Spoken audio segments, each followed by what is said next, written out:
Welcome to another edition of the Deputy Light, brought to you by ExpandTheBoxScore.com. I am your host, Ricky Valero. On today's episode, we're going to continue on with our position and player profiles. We're going to continue inside the SEC, and we're going to tackle the wide receiver position. As always, I am joined with my partner in crime here, Stoops. How are you today? I am doing great. I'm excited to obviously continue on with the SEC, especially the guys that we're going to be talking about specifically, and just, diving a little bit deeper, getting some information out there, some stats, some not behind the scenes knowledge, but, just some other stuff out there in our own opinion. So definitely excited to continue this trend that we've been going on.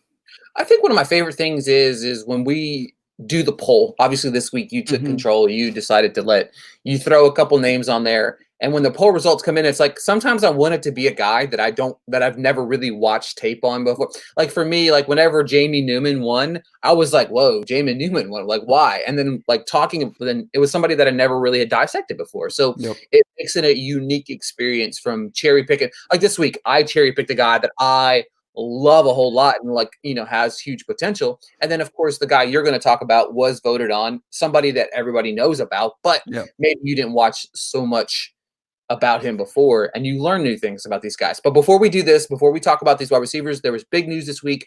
I'm excited to talk about it and hear your thoughts real quick about it. JT Daniels is heading to Georgia, 5-star prospect. What are your initial thoughts? Obviously he's not eligible to play this year, which helps him out right now, but what are your thoughts? So for that reason, I'm a fan of it, right? I didn't know that, or if it had came out and it was official that he can't play this year. I know there was talks of that being the case, but if that is the case, I actually like the move a little bit more. Yep. And I'm never against a QB battle, right? I love to see that. I just the best talent, typically will come out on top of that. So, but for his sake and for really Georgia's sake, if you think about it, it would almost be better if he doesn't get to play this year. I know he's a competitor, right? He doesn't want to have to deal with that, but think about it. He's obviously had plenty of time to recover from the injury, but imagine having that much more time, right? Getting used to the Georgia offense. You're still going to be at practices. You're still going to be at all these events. You're just not going to be able to play in the game, right? Which is where a lot of that experience will come from, especially going to the SEC. But I like the move. I do. Even when he comes back in next year, he's obviously, I say he'll be the starter, right? They did get that 5-star recruit coming in, so he'll actually still have a QB battle. I think he'll get the job, right? I think experience will outweigh the 5-star prospect coming in, but I'm a fan of it. He's still going to have some top-notch talent. It's Georgia, right? They continue to recruit. They've got guys on the team already that will be there that are young. So I'm excited for him. I think it's a good landing spot. I was wondering, one, when would we see it? And two, where would he have gone? Because it's just one of those where there's plenty of programs around the country that need a quarterback. But is he going to go to one of those programs that maybe not, I don't want to say lesser known, but they're not a Georgia level, or they're not a whoever even level, a USC level, what I mean? Yeah. They're not to that level. So it would have been interesting to see if he went somewhere of a smaller caliber school, not necessarily super, super small, but no, I'm a fan of it. I like it. I think it does, again, help the program out a little bit more than Daniels as far as that's the time to sit, but it doesn't hurt Daniels either. So more recovery time for the knee, which he's probably fine to go now, but a little bit more recovery time, a little bit more time to learn the offense, learn the playbooks and just kind of the schemes and everything. So I think it could do him a lot of good. I agree 100%. Like when I first heard about it, I was like, oh God, Jamie Newman might not be the starter. I mean, JT Daniels is a damn good prospect. He's a 5-star prospect for a reason. You know what I'm saying? So I think this is a great haul for Georgia. I do think that he could benefit from basically being one and done. You know what I mean? I think that obviously after this year, looking ahead at 2021, I think with that being said, I think he has the opportunity to get that job because he's going to be one and done. And you would think that he would have had that conversation, right? You know what I mean? You have to have that conversation with like, hey, if I come here, I'm going to be the guy next year, right? You know what I mean? Like you have to have those conversations, especially as a recruit, especially as a 5-star guy, especially as a guy that probably had a line of suitors wrapped around the door with him. You have to understand this guy, the only reason he's not the starting quarterback for USC is because of what Keaton Slavis did. Not to mention Keaton Slavis on this podcast again, but I'm just saying that's the only reason, right? He got hurt. I mean, he got hurt. That's the biggest reason why Slavis came in and kind of took that job away from him. But at the same time, Slavis is and did what he did. And then, of course, now JT Daniels. I like the move. I think it's great. And we're going to pivot on to the SEC wide receivers. So we had a poll this week with Stoops, who he was going to talk about, and a guy with 60% of the votes won the poll. Who was that, Mr. Stoops? Yeah, that was Jalen Waddle. When we do these polls, obviously we want to put some names on there. I'm granted all three of the names that we put on there, everyone's heard of, right? Everyone has heard of them in some fashion, but we want to put at least one guy on there that I would have to assume that probably 90% of the Devy community, if not more, has heard of. So yeah, Jalen Waddle's the one that won pretty convincingly. I had to put Jamon Osmond though, right? I had to put him on there as an option. Of course, he finished third, but that's okay. So Jalen Waddle, 4-star prospect coming out of high school. He was the 39th ranked player in his class, the 5th ranked receiver, and the number 3 ranked player in Texas. He is only 5'10", 182. So he's definitely not your prototypical, 6'4" and up, receiver, big size guy. But he still can get those 50-50 balls. That's something I really noticed when I was watching the film. Now, obviously, he did not see the field nearly as much as some of the other guys on that team, but he's definitely able to still win those 50-50 balls and just make plays when the ball is in his hands. While looking into it a little bit more and, the recruiting process necessarily, it broke my heart again. I said this about Travis Etienne, right? And I know different conference, different position, but he was going to go to A&M, right? It was almost all but said, and then he didn't. Jalen Waddle, everyone said, man, he's going to A&M. He's going to go. And then he didn't. So here we are, right? We got to face him every year and tears us up every single year. No, but he's a phenomenal talent. And again, I always say this, right? When a prospect, if he goes to a different school, does he do the same stuff? We don't know. But out at Alabama, he was definitely a phenomenal talent, right? He was technically, if you want to put it in terms of the 4th option on that team, which is absolutely absurd. Top 2 guys, or in some people's eyes, the top 2 guys are now gone, right?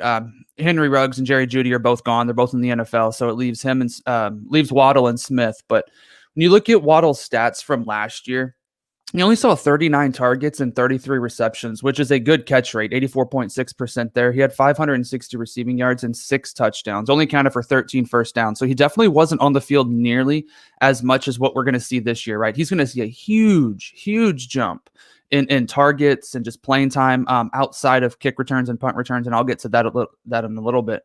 But when you look at it, Jerry Judy had 105 targets. Henry Ruggs had 55 targets. So you're looking at 160 vacant targets. And it's not all going to him, obviously. Smith's going to see a huge chunk of it. Harris is going to see a huge chunk of it on top of the other talent they've got on that team. But the fact that many targets will be vacant is just a phenomenal thing to see. So I think Waddle's going to really, really showcase his true abilities on the field. You're going to see it way more often. So I absolutely love seeing that. And you're talking about receiving yards. We're talking, quick math, over 1,800 receiving yards that'll be available in 17 touchdowns. And that's the biggest thing. And I told you off air. So it was kind of known, I've kind of grown a little bit more on Ruggs once we see landing spot. My views have kind of changed, but in the draft process, I wasn't a big fan of Ruggs. Yes, he's a speed guy. Yes, he's able to make some catches in the play after when the ball's in his hands, play after catch, but I wasn't a big fan. Jalen Waddle's, like I said, he saw, where am I at? I'm scrolling and losing stuff. So 39 targets last year, 39 receptions. Henry Ruggs, who was on the field considerably more, only had 55 targets and 40 receptions. So he only caught 7 more passes on, 16 more targets, and only had about 160 more receiving yards and only 1 more touchdown. So for me, that's kind of playing into my thought process on why I'm now a little bit bigger fan of Waddle than I am Ruggs, albeit they might be playing the same type of role in that offense coming up this year for Waddle. But I just love Waddle. Man, I watched the clips for the Auburn game, and he just tore Auburn up. He had 4 targets, 4 receptions, 98 receiving yards, and 3 touchdowns. 3 receiving touchdowns on 4 catches. That's just absolutely phenomenal. And then you go to the flip side of it. Like I said, he is in my eyes, he is an absolute elite punt returner and kick returner. His speed, his agility, his abilities just to make people miss. He's just so slippery, right? And I just love seeing that. He had 132 return yards and a return touchdown in that Auburn game. So you're talking he had over 200 and some odd, total yards and 4 touchdowns against Auburn. It's just, that's something phenomenal. That is going to get him onto the field essentially immediately in the NFL. Will he be on the field, pass catching role, running routes? Sure, he'll be out there doing that, but it's not going to be, I don't think, a huge role for him in the beginning. But punt returns, kick returns, you got to think day one, he's the guy, right? He's going to be one of the guys back there doing that. So we've said it so many times, right? That isn't, I don't want to call it an easy way because it's definitely not an easy, thing to master, but it's a way to get you onto the field, show your abilities, and then it just kind of blossoms from there. So we love seeing that.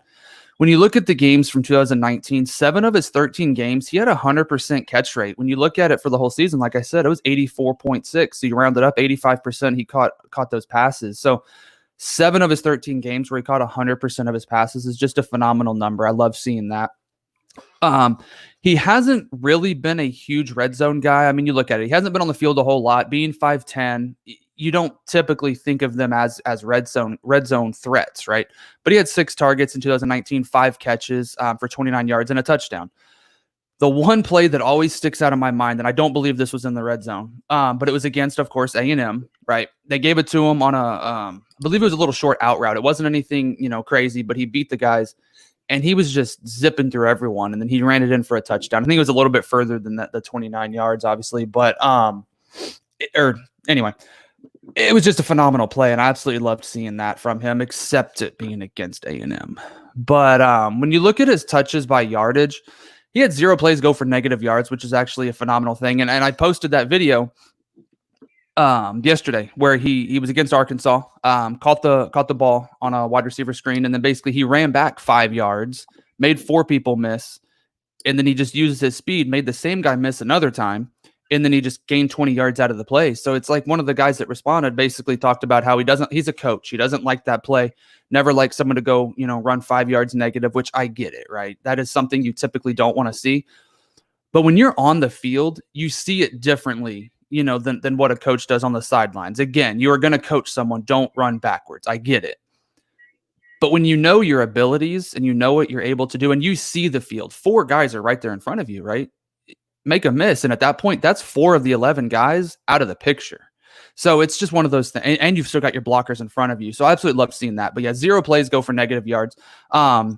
But altogether, 8 yards or more, he had 24 touches. That's 70.6% of his total touches that went for 8 yards or more. That's definitely a number I love seeing. And I think that's going to increase this year. I think it's still going to stick close to that, probably 70% mark. Might drop a little bit because he'll see some more touches, but I think he's going to continue that pace.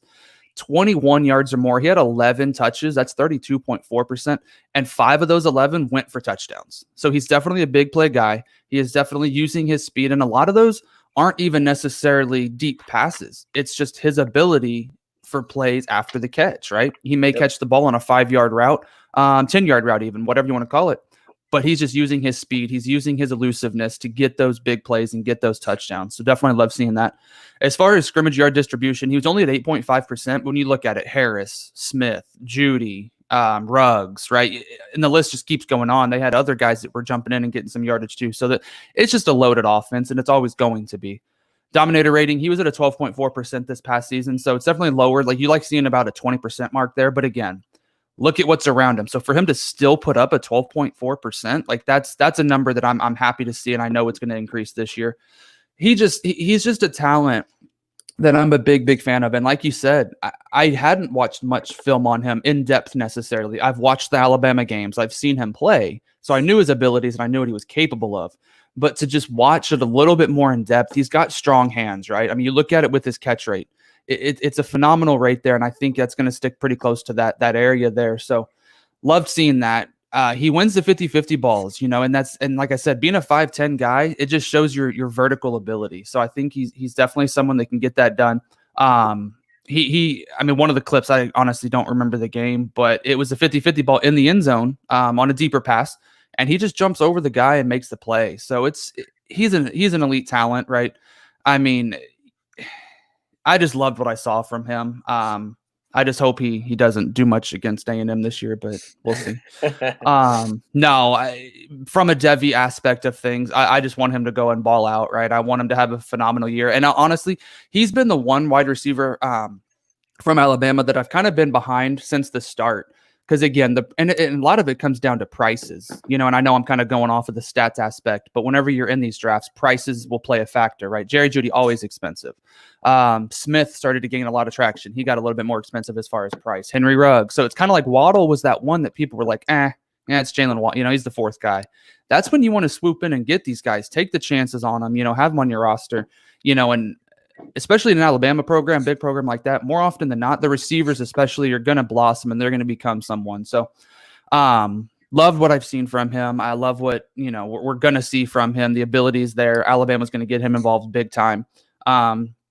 Just got to see who they're going to have at quarterback. But even honestly, even watching the clips when Mac Jones was the quarterback, Mac Jones did make some throws. I'll give him that. I've gone on record saying I'm not a huge Mac Jones fan. I think Bryce Young's still going to come in and take over that job just because of his ability all around the field.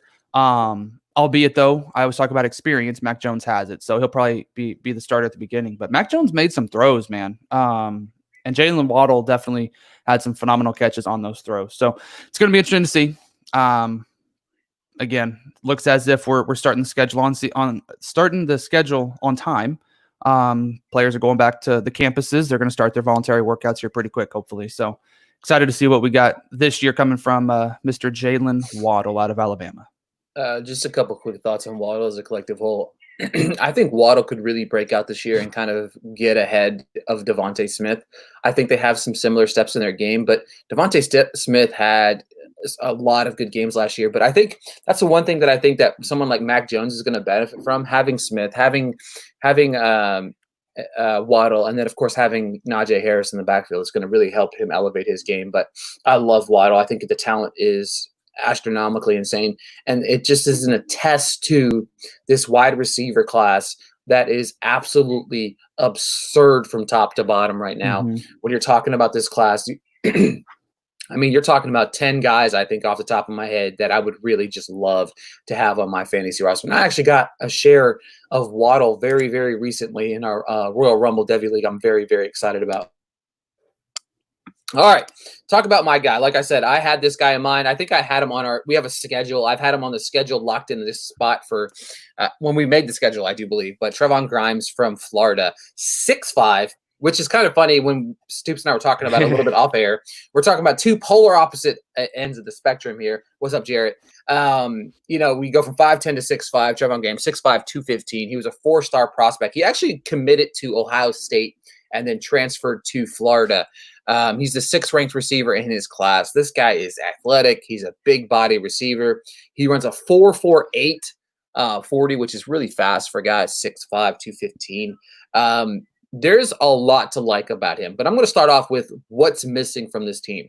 Van Jefferson, Tyree Cleveland, Freddie Swan, all three are gone. 153 targets left on the board, 96 catches over 1,000 yards, 7 touchdowns.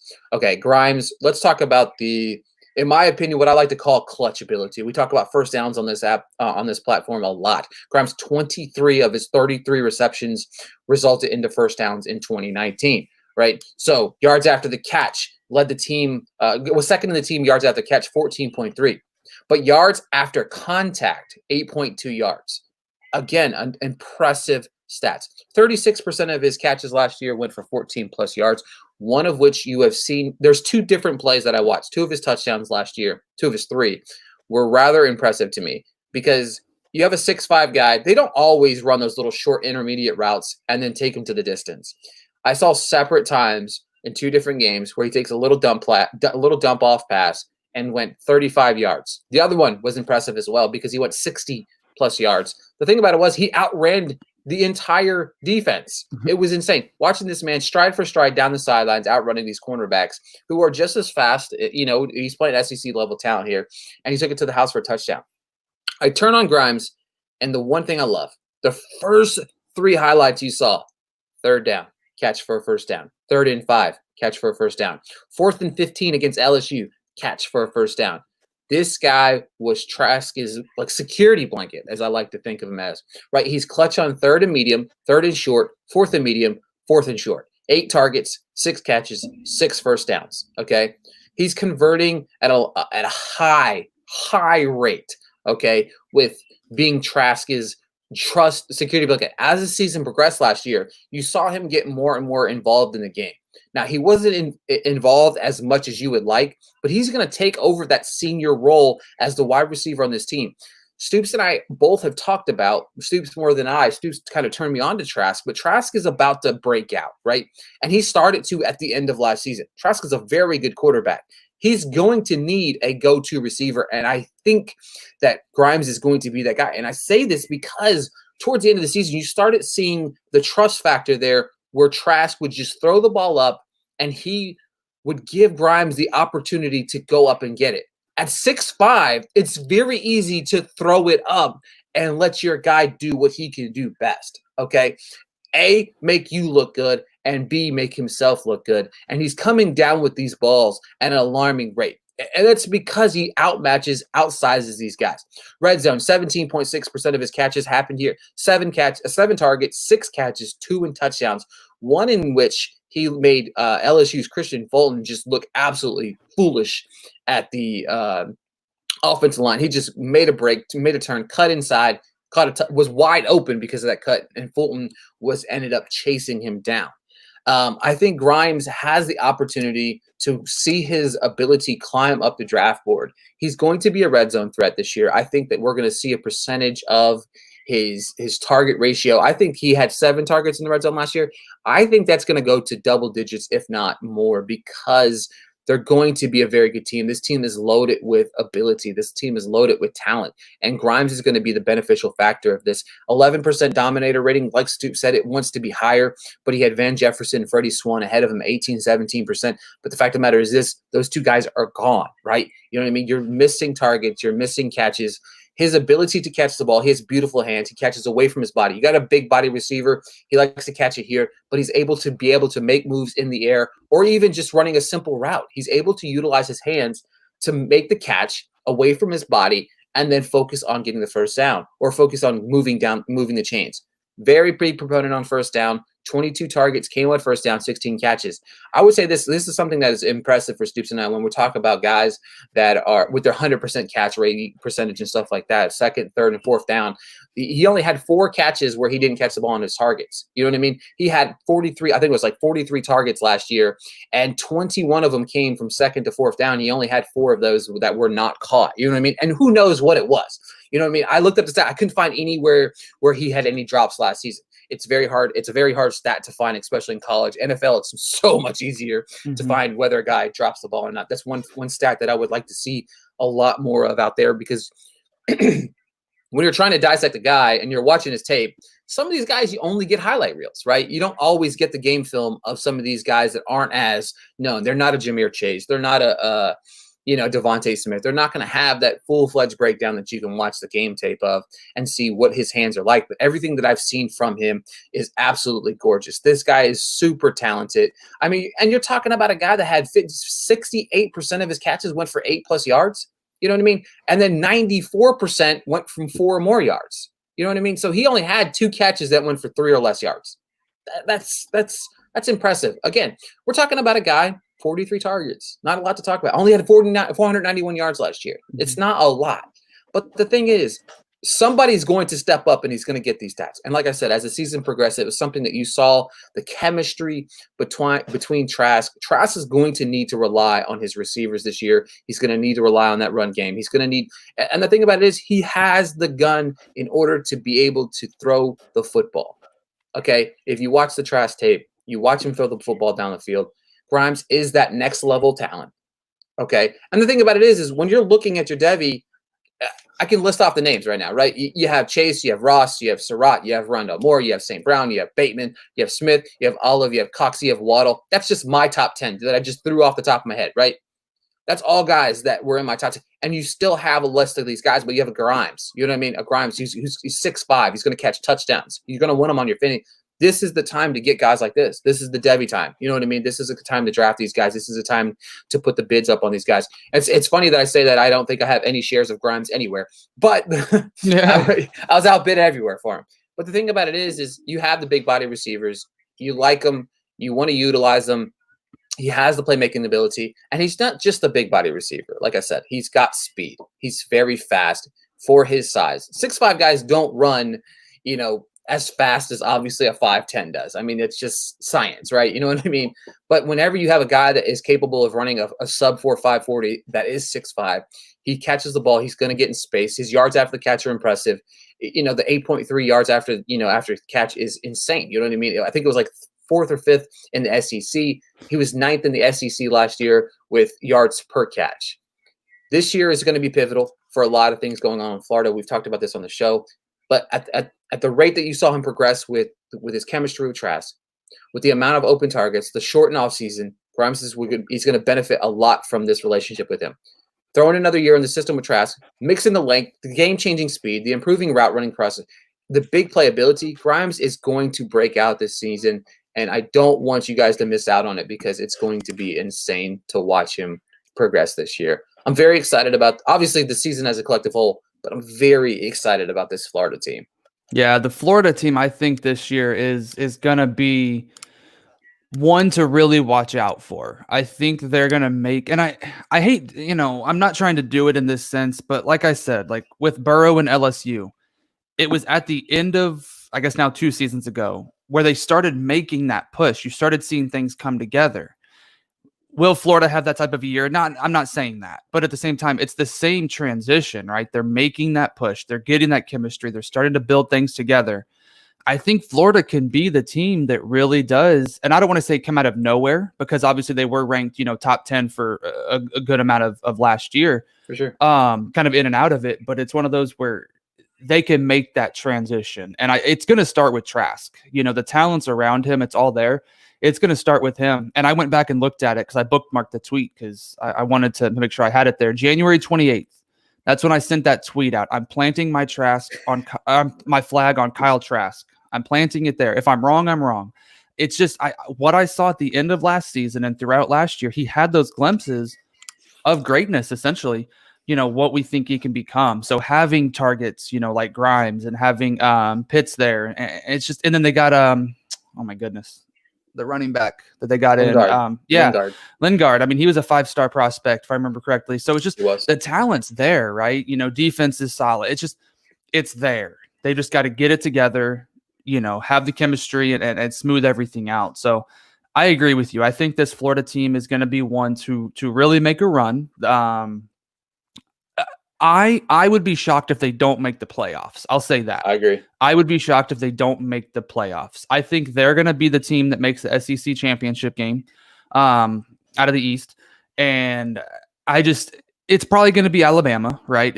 I think it's still going to be Alabama from the West. And I think Florida is a team that can beat them, and I'd be shocked if they're not in the playoffs. That's how strongly I feel about Trask and the Florida team. And I'm glad that A&M doesn't play them this year. The thing about it is if you look at the stats last year, okay, so I was looking at Trask's stats as a collective whole, right? Their 2 losses last year, Georgia, LSU. Mm-hmm. That's the 2 losses, right? But the thing about it is what I like about Grimes, in this offense is if you take week 5 to week 12, they threw the ball over 30 times. Every single game, they threw the ball 30 times. He is going to benefit from this. The 3 leading target guys are gone. Mm-hmm. You know what I mean? There's a lot of talent there. Trask is a very good quarterback, so it's going to get the ball in Grimes' hand, and it's going to be a good season for Grimes. And no matter if we're wrong or right about how it lays out, whether they make the playoffs or not, the stats they're still going to produce, right? It's going to produce at a high level. And I'm just excited about college football. I'm ready for it. I'm ready for football. I need football in my life. I just do, man. I'm excited about it, and it's going to be interesting to see these guys that we're talking about right now. Are we going to be? It's funny, you know what I mean? Like at the beginning of last year, we talked about Jake Fromm. We both loved Jake Fromm, and by the end of the season, Jake Fromm was out of our top 5. I think you talked about it. He was your number 1. He was my number 1. He was my 2, I think it was my 2. You know what I mean? So he went from, it's interesting to watch these guys fluctuate. It's exciting to watch him fluctuate because, we plant these guys on our flags. It was just like AGG. I want to know who's going to be our AGG, who's going to be our Adam Troutman, who's going to be my Anthony Gordon. You know what I mean? And then, of course, who's going to be Joe Cool. But, I planted that flag here first, but we'll just talk about that later. So, no. But, no, thank you guys so much for tuning in again. Stoops and I we're getting a lot of love lately. And I want everybody to understand how much we appreciate it. We really do appreciate it, and it's been amazing. Make sure to head on over to Twitter and follow Stoops. I said this in a Twitter chat, and I mean this. One of the smartest Devy minds in the aspect. I learn from this guy each and every week, and that's Stoops. And don't let it go to your head or anything like that. But no, I truly do mean that. There's a lot that I've learned from him, and he's still teaching me a lot in these last 8 months. That it's been a mind-blowing experience, and it's been great. But make sure to go over to Twitter, give Stoops a follow at Stoops1990, give myself a follow at Ricky Valer _, give the show a follow at the Devy Delight. Make sure to join us on Monday. We're going to host another mock draft, mock rookie draft. These are a lot of fun. We almost filled up the one again last week. I think we had one slot left. So if you want to get in, contact us as soon as possible, because we'll reserve a slot for you, because once the invite goes out, man, it starts flooding in really fast. Make sure to head on over to expandtheboxscore.com. Check out all the tools and statistics that you can pick up over there. And until next time, we'll talk to you guys later. Y'all later.